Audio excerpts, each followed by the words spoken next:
It has now been 12 days since Flight 370 vanished, and Malaysian authorities, who have been criticized over their handling of the investigation, they finally have turned to the FBI for help. More certain than ever now that this was no accident, officials are continuing to focus their probe on the flight crew. New information reveals that the extraordinary diversion that had Flight 370 take a left turn off course had been pre-programmed into the plane's computer by someone who had knowledge of how to fly the 777 jetliner. Investigators have recovered data that was transmitted back to the ground before all systems were turned off by someone on the plane.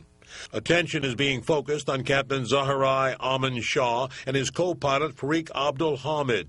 Malaysian authorities have asked the FBI to help in recovering data that was deleted from the home flight simulator of Captain Shah.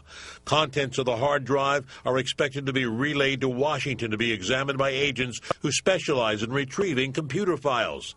Cybersecurity expert C.J. Bordeloy says deleted files could still provide a wealth of information.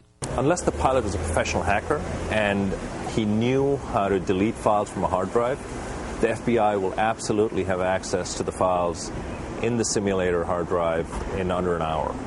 Unless you overwrite the hard drive with zeros and ones, it's almost impossible to delete files. So sometimes when people think they hit delete, you actually can't, you're not deleting the file. It's still there on your hard drive. It just doesn't show up on your screen. President Obama has assured the families of those missing that it is a top priority of the United States to help in the search and investigation. A similar pledge was made by Attorney General Eric Holder.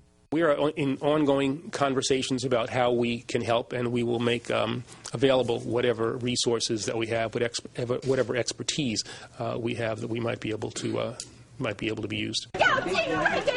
Scenes of anguish and confusion among families of missing loved ones, claiming Malaysian officials are not giving them any information. 26 nations are now involved in the search that spans some 2 million square miles.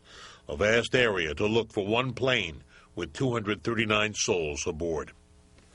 Based on the information they have gathered so far, authorities are convinced whatever happened to Flight 370 was a deliberate act. Still, with many theories out there, a suicide is being seen as less likely, and the focus is on a hijack scenario or other means of sabotage.